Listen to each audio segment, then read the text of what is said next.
वरी महीनो भी बरकत वारो छो त हिन महीने जो नालो आहे रमज़ान शरीफ।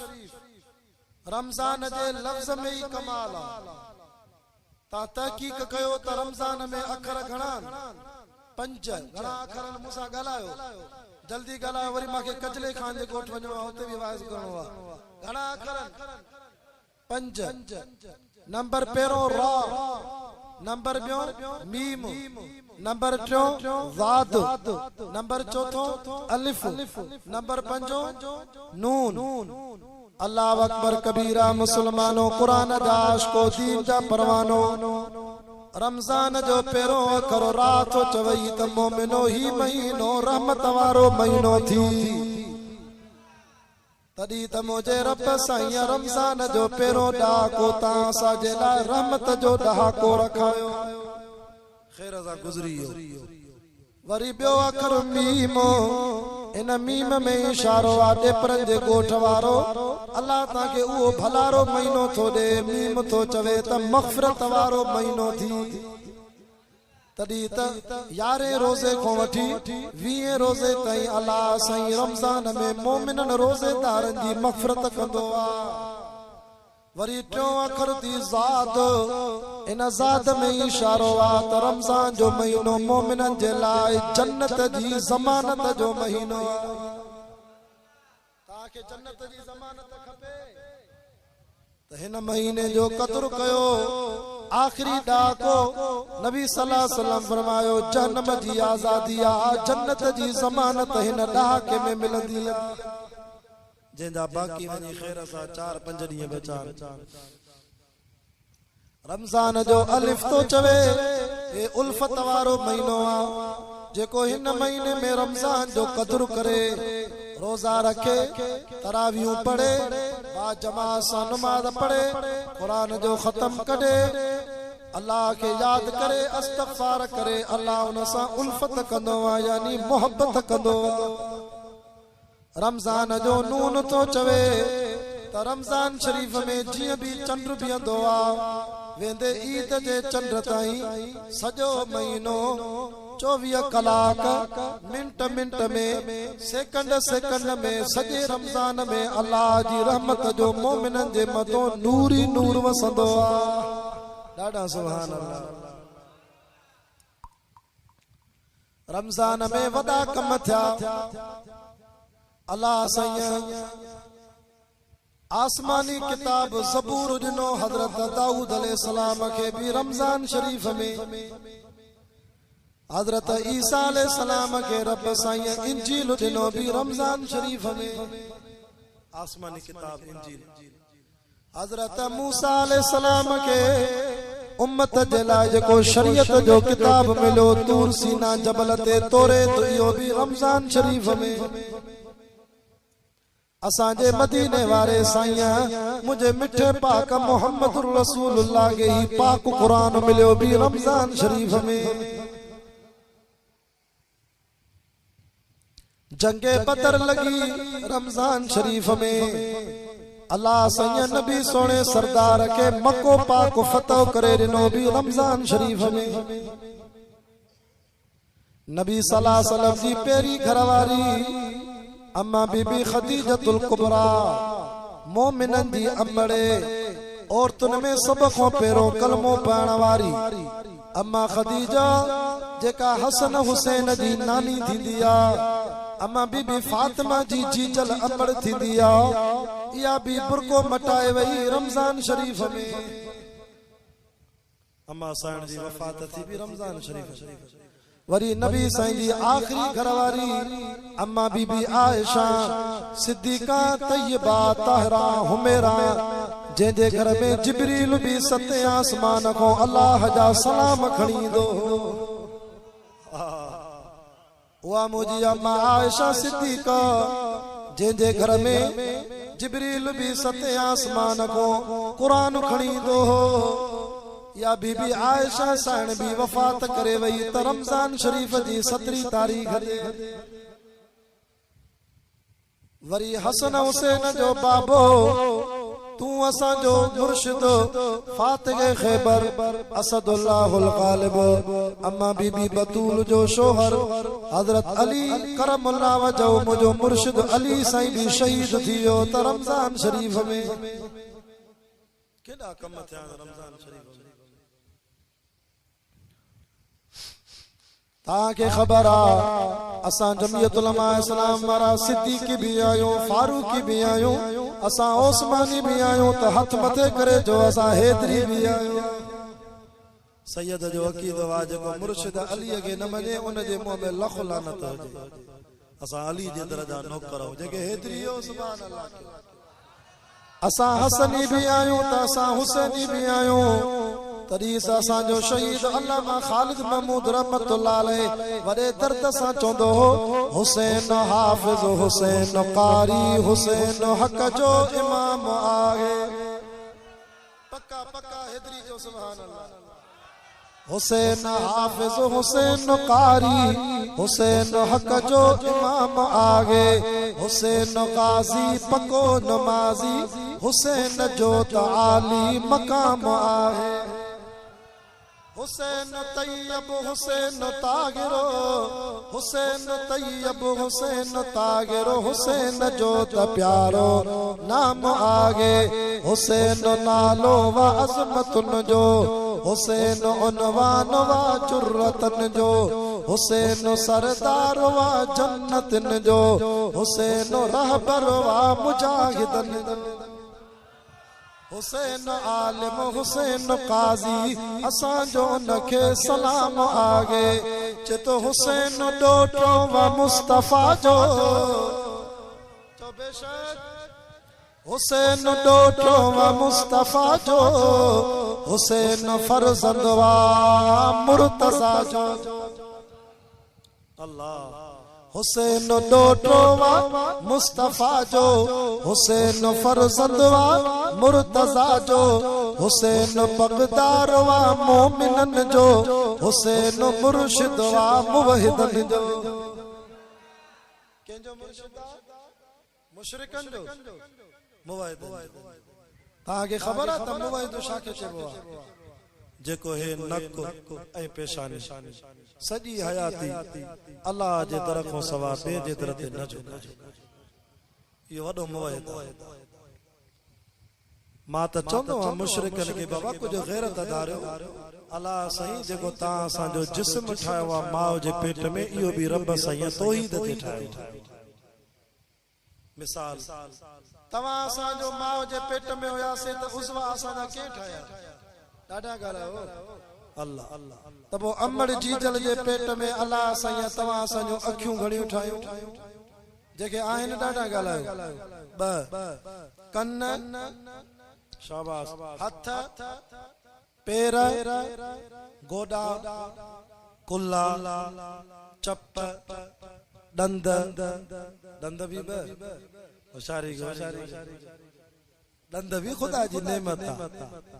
महारानीपुर में वेम जलसे ते अच्छी दाढ़ी दा कुराड़ो मिलियो जिसे जवानी में दंदा त असा भी ईद ते वडा गोश्त खादा से हाने कुराड़ा थी वियाऊं दंद भजी पिया गंबट जी अस्पताल में नवा पैसा भरे नवा दंद हणाया से पर से डॉक्टर दी कारीगरी एड़ी आ घर जो पोतम त पोटन और डोटन मा चाचे के एडो खिलायो जो खिलण सा बटरी निकरी आया टक देण सा बटरी दंद बाहर जवानी जवानी आ सही अल्लाह जी कारीगरी और डॉक्टर जी कारीगरी में फर्क ना है फर्क कौन अल्लाह से दंद घणा ना जल्दी गलाओ बटरी आंगरियों ड हथन जो ड पेरन जो 20 शाबाश मथा एक नक एक जुबान जुबान दिल एक शो अल्लाह सही के चो ना अल्लाह सही आँखियों बड़ नहीं कन्न बड़ नहीं हाथ बड़ नहीं पैर बड़ नहीं गोदा बड़ नहीं कुल्ला भी बड़ नहीं मौला चप बड़ नहीं दंद बटरी अड नहीं आंगरियों भी अड नहीं मौला मथो शो हिको नक भी हिको जुबान भी हिका दिल भी कशो अल्लाह सही जवाब मिठड़े मोहम्मद जे कुरान में दिनो फरमाए कुल हुवल्लाहु अहद मां अल्लाह भी हिकु आं तॾहिं त तोखे दिल भी हिक ॾिनी मां हिन दिल में मोहब्बत जी जाइ भी मां हिक रब खे ॾिजां चे तो कुल हुवल्लाहु अहद मां अल्लाह भी हिकु आं तोखे ज़ुबान भी हिक ॾिनी मां त खुशामद ॿिए न कजांइ तारीफ़ भी मां हिक रब जी कजांइ वरी तो चे कुल हुवल्लाहु अहद मां अल्लाह भी हिकु आं तुझो मथो भी हिकु आहे तुझो नक भी हिकु आहे त मां तुझो रब भी हिकु आहियां असांजी शिकारपुर जो मशहूर आलिम तां ॾिठो हूंदो मौलाना अब्दुल रज़ाक मेको ॾिठो रहमतुल्लाह अलैहि शहीद थी वियो मां 11 साल हजरत साईं मेखे साहब सां गॾु वाइज़ कया सिंध में बलोचिस्तान में मूंखे साईं मेखे साहब जा हे लफ़्ज़ अञा यादि ईंदा आहिनि वो तकीर में चवंदो तौहीद जे मिसाल में अबा जेको हुन दर ते सजदा करे इहो बे नको आहे इनखे नक ई कोन्हे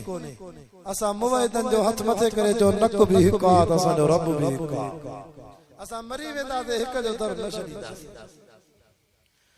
तंहिंजे करे मुसलमानो रमज़ान शरीफ जो महीनो अॼु ॾाढी ख़ुशी थी आहे हाफ़िज़ शाहिद हुसैन जो ख़त्म पूरो थियो मुसलमानो नबी साईं फरमायो जेको रमज़ान शरीफ में तरावीह जी नमाज पढ़े थो क़ुरान ॿुधे थो तरावीह जी नमाज में क़ुरान पढ़े ॿुधे फरमाए हिक हिक सजदे जे वज़ में अल्लाह साईं उन मोमिन जूं 1500 नेकियूं थो लिखाए वो तरावीह जी नमाज में टोटल घणी रकातां 20 मां हिसाब कयो आहे त 20 रकातुनि में सजदा थींदा 40 के जेकरे 1500 सां ज़रब कर त 60,000 आए को कंबर में को वडेरो को भोतार जेको मजूर के 1.5 कलाक जी मजूरी 60,000 ॾे ईंदो को वडेरो 5 कलाक लोड़ाईंदई त भी 500 रुपया ॾींदे वाह खुदा तुझी करीमियत तो कुर्बान नबी साईं जे सदके न उम्मत ते एडी मेहरबानी के ते रुगो 1.25 कलाक 1.5 कलाक बियो तरावियां पढ़ो त हिकड़े रात जी मजूरी 1.5 कलाक जी 60,000 नेकियो ॾींदो असां के नेकिन जो कदर ही कोने तरावियां हलंदियूं हे मोबाइल सां खेडंदो घर सुम्ही पवंदो कुरान न ॿुधंदो हथ सां ये बरकत जो रात विञाईंदो खबरदार तू असा के त कदर आ पैसे जो न मा त चाहंदो अल्लाह सही जेकरे ही ऐलान करया जेको तराविया पढ़ंदो फकीर मोहम्मद डेपर जे गोठ में मा मलाइकन के चवंदो उने जे लाए हर सजदे जे वज़ में 1500 नेकियूं न ॾेन 1500 रुपया पैसा रखी वे हां मुसल्ले जे तो 1500 रुपया जो मलाइक रखी वे हिक सजदे जा पोते विड़ी पवंदा ते मस्जिद नंढड़ी आ हलड़े ये मुजी जाया असा के कदर आ त कादे आज़म जो आ पैसे जो आ पर नेकीअ जो कदर थींदई त माशर जे मैदान में थींदई जिते न सऊदी जा रियाल हलंदा न दुबई जा दिरहम हलंदा न अमेरिका जा डॉलर हलंदा न साईं ॿियो पैसो हलंदो फरमायो माशर जे मैदान में हिकड़ी नेकीअ जे लाइ भी माण्हू सिकंदो यौम यफिरुल मरउ मिन अखी पांजे भाइरन ॾे वेंदो भाउ मुंहिंजी हिकड़ी नेकी खुटी पई आहे मां जहन्नम में थो वञा भाउ चवंदसि न न वो दुनिया जो जानो भाउ हिक ॿिए ते सिर ॾींदासीं ही मशर जो जान मुंहिंजी जो हिकड़ी नेकी खुटी पवे अल्लाह वटि मां जो जहन्नम में वञा मां न ॾींदुसि साईं नेकी ॿुधो डेपर जे गोठ जे सालाना ख़त्मुल क़ुरान जे जलसे में अचण वारो भाउ खे छॾे ॾींदो वरी ईंदो व उम्मीगी व अबी ओ मुझी जी जल अमड़े अम्मा तू मांखे नेकी दे अल्लाह जी कोरट में हिकड़ी नेकी खुटी पई आ अम्मा वञाए तो जहन्नम में मां तुझो जिगरी पुटो आया अम्मा रात जो मुखे निंड न अचे त तू भी सजी रात जागे अम्मा नेकी दे कुरान तो फरमाए अम्मा भी चौंदी नफ्सी नफ्सी नफ्सी ए आलम नफ्सी जो जहाना इते हर के पांजी लगला पुट मामा तो के सुञाणा नथी हलियो वन अमण मोटाए छडींदी वरी दो पाजे पीउ दे अब्बा मुखे भला तू ने की दे कंबर में पुलिस मांगे थाने ते वठी वई अब्बा तू मुखे थाने तो छडायो अब्बा कोर्ट में केस लगा तू पैसा दई मांगे जान छडाई मुजी जमानत तू कई अब्बा मासा को विणंदो त फैसले में तू ईंदे अब्बा मां तुझो पुट जहन्नम में थो वञाए हिकड़ी ने की तडे फरमा पीउ भी मोटाए छडींदो वरी ईंदो पंहिंजी घर वारीअ ॾे वसाहिबती ओ मुझी शरीक हयात 40 साल कुर्ब जी जिंदगी तो सा हिकड़ी चादर में गड गुजारी तू मुझी घरवारी तुझे करे मां जुआ खेडी घरवारी तुझा अंगल पूरा करण करे मां हराम खादो मां रिश्वत वती तुझे बच्चन के खाराइण जे लाइ मां कंबर में व्याज वतो मां गुनाह कया अज तू मुझी घरवारी मां के हिकड़ी ने की तडे मां जहन्नम में थो वञा अल्लाह अकबर घरवारी चौंदी परे थी वन मां मुड़स तो के सुञाणा नथी मुझी नेकी खुटी पे मता मां जहन्नम में वञा अञा मुझो हिसाब किताब न थियो वा घरवारी मुड़स के मोटाए छडींदी ए नदामत या गोड़ा हारे वरी औलाद दे वेंदो पुटन के चौंदो तां जे करे मजूरियूं कयूं तां जे करे सिर तगारी खई तां के खुश करण जे लाइ मां केडी मेहनत कई हिकड़ी नेकी तडियो तां जे करे मां हराम खादो औलाद भी चौंदी पीउ के अब्बा तो के सुञाणू नथा औलाद छड़े वेंदी वरी ईंदो पंहिंजे यारनि ॾे दोस्तनि ॾे यार रमज़ान शरीफ जा रोज़ा तांजी यारीअ जे करे न रखिया यार तां सां गॾु होटलनि ते कढ़ायूं खादियूं चायूं पीतियूं 1 बजे ताईं रात जो वेही कचहरी कंदासीं ओताकनि में अरे मां तव्हांजो दिलबर दोस्त जुआ गॾु खेॾंदासीं रात जो चोरीअ ते गॾु वेंदासीं अरे मुंहिंजी हिकड़ी नेकी खुटी पई आहे मां जहन्नम में थो वञा यारो अॼु त मदद कयो दोस्त भी मोटाए छडींदसे परेशान थींदो मां जहन्नम में वेंदुमि हिकड़ो शख्स बीठो हूंदो माशर में सॾे करे चवंदुसि बाना छो परेशान यार हिकड़ी नेकी खुटी पई आहे आमान नामे में अबे अम्मा मोटाए छॾियो भाइरनि मोटाए छॾियो माइटनि मोटाए छॾियो दोस्तनि मोटाए छॾियो हू गुनाहगार चवंदो यार मां वटि आहे ई हिकड़ी नेकी भला मां तो तोखे ॾियां तू त जन्नत में वञो मां त हूअं ई जन्नत में वेंदुमि आहे हिकड़ी नेकी ए ख़ुशीअ में ईंदो नबी सल्लल्लाहु अलैहि वसल्लम फरमायो ओ मुंहिंजो उम्मती अल्लाह जी बारगाह में अची चवंदो मौला हिकड़ी नेकी वठी आयो आहियां हाणे ताराज़ीअ में मुंहिंजा अमल वधी विया हाणे त जन्नत जो फ़ैसिलो कर अल्लाह साईं चवंदो बाना केरा केरा जेको महशर जे मैदान में सखी थियो आहे रब हिकड़ो गुनाहगार बानो हो जे वठी अचेस उनके वठी ईंदो अल्लाह फरमाईंदो अॼु त मुंहिंजी सखावत अॼु त मां सखावत कंदुमि तोखे हिकड़ी नेकी उहा बि ॿिए खे ॾेई छॾई अल्लाह मां हूअं ई गुनाहगार आहियां दुनिया में कंहिंसां भलाई न कई भला अॼु त महशर में भलाई कयां अल्लाह साईं चवंदो ला तक़नतू मिर रहमतिल्लाह मुझी रहमत को मायूस न थियो इन्नल्लाह यगफिरु ज़ुनूब जमीआ इन्नहू हुवल गफूरुर रहीम जेके कुरान वणे बैत मथे करे जो सुभान अल्लाह इन्ना रहमत रब्बी वसियत करीब मुझी रहमत कुशा दिया घबरायो न जेके नेकी मिली वई इहो भी जन्नत में वञे जे महशर में सखावत कया इने के भी माफ कयो इहो भी जन्नत में वञे तड़ी त भिटाई घोट जवान अगई त पाव न त मणन के अल्लाह राजी थे त हिकड़ी नेकी ते भी राजी थे पर उहा भी त असां वटि हुजे न हे महीनो अल्लाह से रमजान दिनो इन करे आ त पंहिंजे अकाउंट में नेकियूं वधाए ता में खोड़ व्यापारी इनके नौकरन वारा हो के दुकानदार हो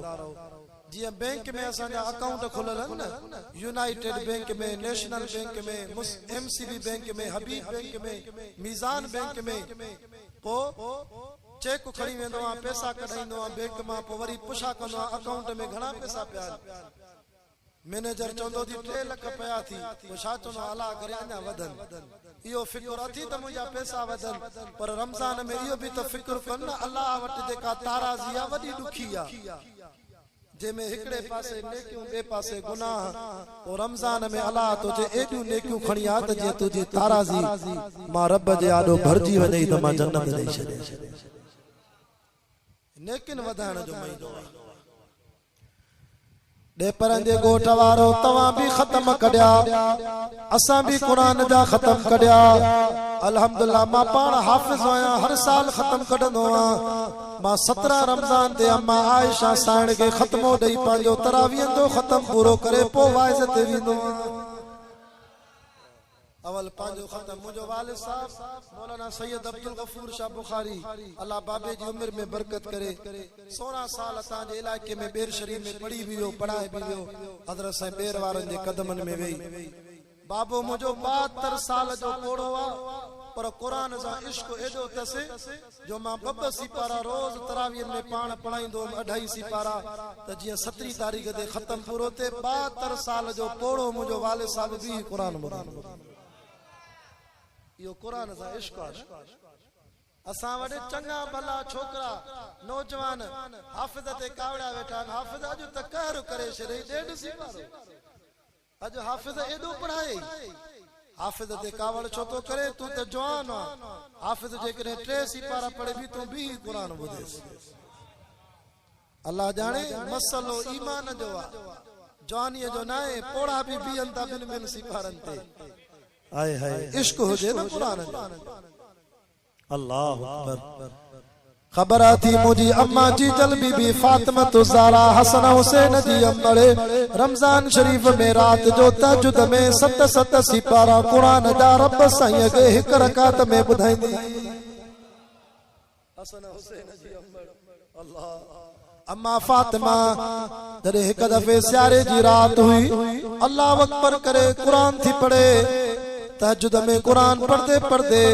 10 सिपारा पढ़ी वही हेॾो बिलाल जी अज़ान जो टाइम थियो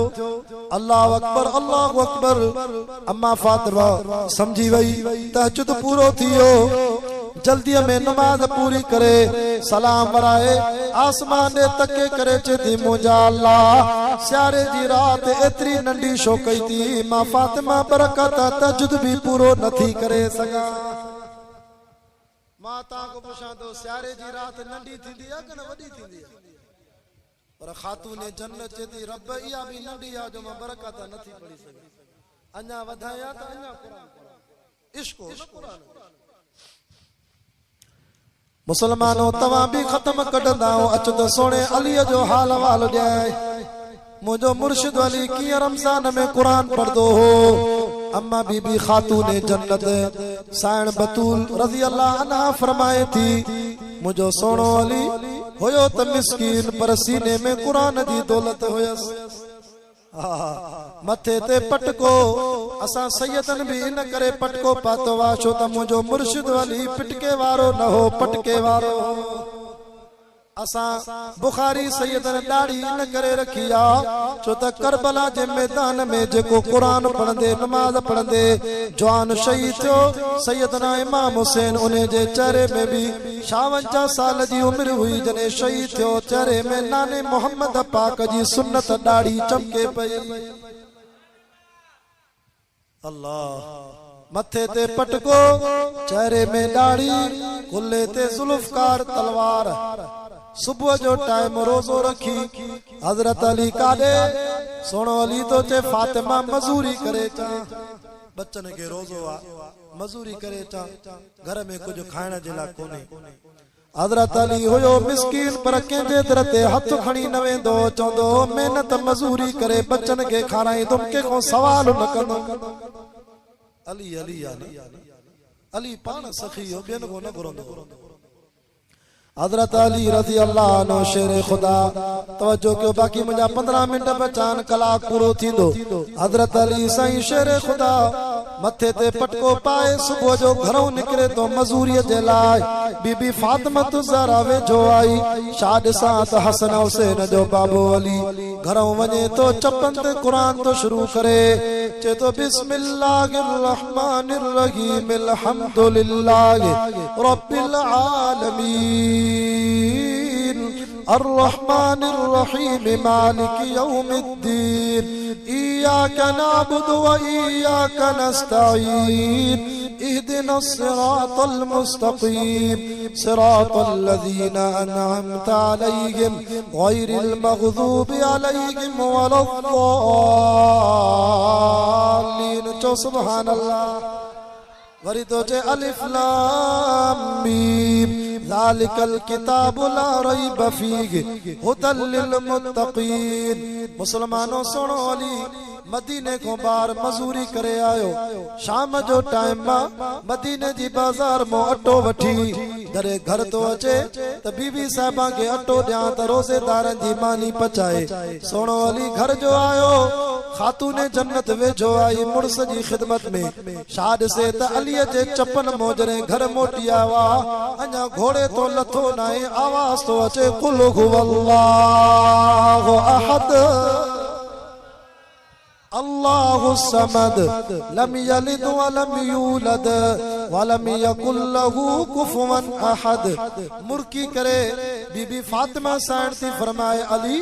गाल समझ में नथी अचे सुबह जो घरों वई कमाइण त चपन मो पेरों सिपारो शुरू थियो वरी मोटी आयो आखिरी सिपारे जी आखिरी सूरत तो पढ़े। हजरत अली साहिबी मुर्की करे जवाब दिनो फातिमा फातिमा ओ फातिमा ओ हसन हुसैन जी अम्मा तोखे खबर नाए तुझे बाबे मोहम्मद पाक जो चयो आ अली माल कुरान वल कुरान मा अली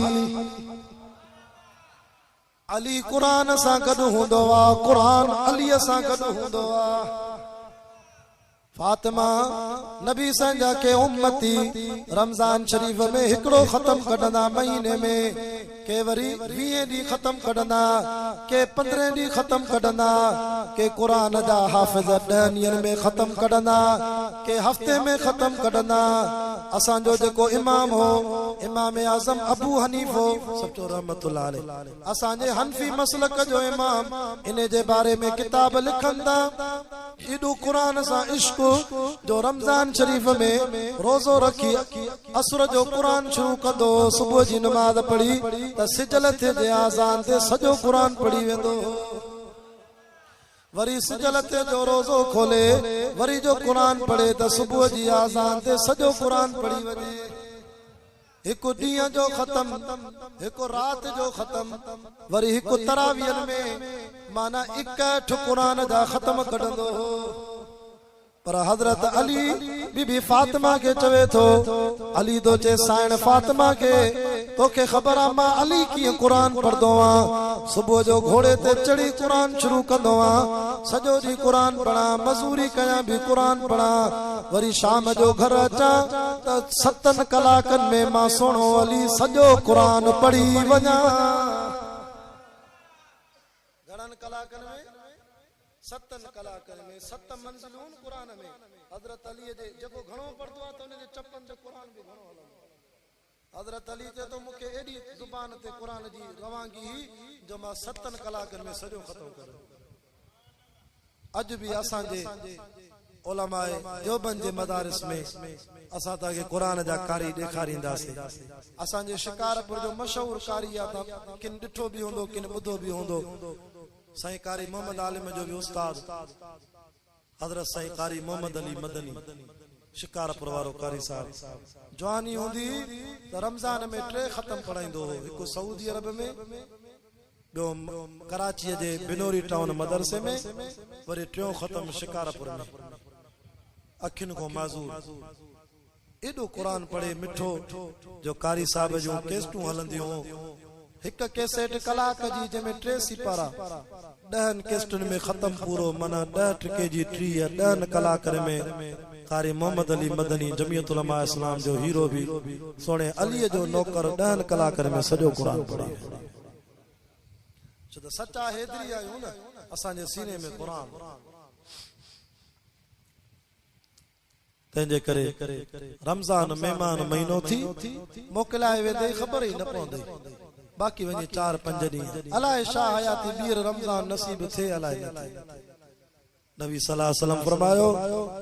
जेको रमज़ान शरीफ में हिकिड़ो ख़त्म क़ुर जो नथो करे इहो बदबख्त आहे इहो बदबख्त आहे हुज़ूर साईं जी मयार मिलदी उनखे वो जेके तवा में कुरान पढ़ल न आहिनि जेके नंढे हूंदे न पढ़ी सघिया उहे बि के मदरसे में दाख़िला वठी या के उस्ताद वटि गोॾो भञी उमिरि जो शर्त न अथव हिन क़ुर खे भली वॾी उमिरि में बि सिखो पढ़ो मां वियोसि रमज़ान खां अॻु में हेॾे नवाब शाह सकरन जे पासे जलसो हो अचो साईं मुर्सिद न अञा तव्हांजी सिख जमात खे आहे वियो असांजो सकरन नवाब शाह में जलसो थियो अजीब ॻाल्हि थो ॿुधायांव जंहिं जलसो करायो ॻोठ हुजे पुनल खान रिंदनि जो ॻोठ जंहिं जलसो करायो अछी ॾाड़ीअ सां ॻोठ जो वॾेरो मुंहिंजो चाचा कहिड़ी ख़ुशीअ में वाइज़ करायो थी मूंखे चए शाह साहिब मां नंढे हूंदे क़ुर न पढ़ियो ॻोठ जो वॾेरो आहियां मां 56 साल मुंहिंजी उमिरि आहे हाणे क़ुर जो ख़त्म पूरो कयो इन ख़ुशीअ में मां जलसो करायो आहे आलिम घुरायो जैसे ॿियनि जलसनि में 7-10 सालनि जे ॿारनि जी दस्तार बंदी थींदी आहे अॼु मां ॻोठ जे वॾेरे जी दस्तार बंदी मस्जिद भी ठाराई उस्ताद भी रखे ॻोठ में वरी पोइ 53 साल जी उमिरि में क़ुर पढ़णु शुरू कयईं 3 सालनि में सॼो ख़त्म क़ुर जो पढ़ी तंहिंजे करे हिन सां यारी रखो हिन सां ताल्लुक़ रखो जेकरे सफ़ा पढ़णु नथो अचेव दिमाग़ कम नथो करे पोइ बि उलमा लिखियो आहे त रमज़ान शरीफ में क़ुर जो दीदार कयो दीदार करे हीअं अशद आंगुर रखी पढ़ो बिस्मिल्लाह रहमान रहीम बिस्मिल्लाह रहमान रहीम बिस्मिल्लाह रहमान रहीम अल्लाह से तव्हांखे ख़त्म जो सवाब ॾेई छॾे वो करीम ज़ात आहे सखी ऐं रमज़ान शरीफ जे बाक़ी पोयां जेके ॾींहं बचा हाँ सुभाणे 27 जी राति आहे इहा बि जागो 29 जी राति बि जागो थी सघे लैलतुल क़द्र नसीब थी वञे ऐं अम्मा आयशा के नबी से फरमायो त आखिरी ॾाके में हीअ तस्बीह घणी पढ़ो तव्हां बि पढ़ो अल्लाहुम्मा इन्नका अफूवन तुहिब्बुल अफ़्व फ़अफ़ु अन्ना या गफ़ूर या गफ़ूर या गफ़ूर अल्लाह तव्हांजी मग़फ़िरत करे छॾे ऐं ॿियो रमज़ान शरीफ में ख़ुसूसन रात जो तहजुद लाज़मी पढ़ो त जीअं तबियत में आदत ठही वञे त इंशाअल्लाह जीअं रमज़ान खां पोइ बि पिया तहजुद पढ़ो सब टोड़ जा साथी तव हे जोड़ जो साथी तव आखिरी हदीस तो पढ़ा नबी सल्लल्लाहु अलैहि वसल्लम फरमायो महशर जो मैदान ॾाढो ॾुखियो तव 50,000 साल जो ॾींहुं थींदो साहब को रड़ियूं निकिरी वयूं 50,000 साल फरमा हाओ बीठा हूंदो गर्मीअ में त हज़रत उमर उथी बीठो सुभान अल्लाह तक फारूक आज़म नबी से सा गलाइण वारो साहब उथी बीठो चे या रसूल अल्लाह भला महशर में 50,000 साल जो डी जो हुंदो तो उते असा साहब असा हे कुरान गड हुंदो नबी से फरमा हाओ उमर कुरान गड हुंदो चे माखे काई परवाह नहीं हजरत उमर तो जे महशर में कुरान गडा त असा हे काई परवाह नहीं वरी नबी से फरमायो पुलिस रात ॾाढी ॾुखी आ वार को सनिया तलवार को तिखिया 19 कुंडियूं जहन्नम जो शिकेत करे जहन्नम में उछले वेंदई उते साहबा को रड़ियूं निकितियूं हजरत उमर उथी बीठो या रसूल अल्लाह साईं कुरान असां सां गॾु हूंदो पुलिस रात ते फरमा हाओ उमर गॾु हूंदो चेसि पोइ काई परवाह न वरी नबी से फरमाया ताराज़ी ॾाढी ॾुखी तव जाते अमल तौरबा अल्लाह करे छॾ नेकियूं वधन त साहबा को रड़ियूं निकितियूं उमर उथी बीठो सोणो चे तो साईं भला उते जाते अमल तौरबा उते कुरान गॾु हूंदो नबी से फरमाया हाओ कुरान गॾु हूंदो चेसि पोइ काई परवाह न हाय हाय सब टोड़ जा साथी हे जोड़ जो साथी के अल्लाह वारे चोदी जरे मौत आई त प्यारा प्यारो वंदई मोटा है न सगंदई खणी लाश कांधी दफन लाए हलंदई मोटा है न सगंदई अबो वई अमा भाव हर भेण प्यारी बटे लुड़क हारे थी खामोश वेंदई मोटा है न सगंदई कब्र में हलंदई त ही हस्ती हलंदई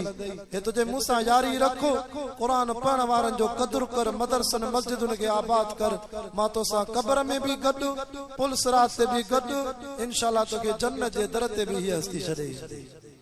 अल्लाह मुझे कलमात के कबूल फरमाए जिंदगी रहंदियूं वरी रब्बिल अव्वल में मुहर्रम में तफसीली मुलाकातूं थींदियूं हींअर सभई साथी दुरूद शरीफ पढ़ो असांजे मिठड़े आवाज़ जो मालिक साईं मुरसल दीन अञा महफ़िल के मचाईंदो आख़िर में मां हाफ़िज़ के चवां थो ख़त्म भी तूं पूरो कयो आहे जमात यादो दुआ भी सैयद जो हुकुम दी तूं घुरजाए आमीन जमात कंदी ऐं मलाइक भी कंदा अॼु क़बूल अर्श ते रब्बुल आलमीन कंदो व आख़िर दावाना अनिल हम्दुलिल्लाह।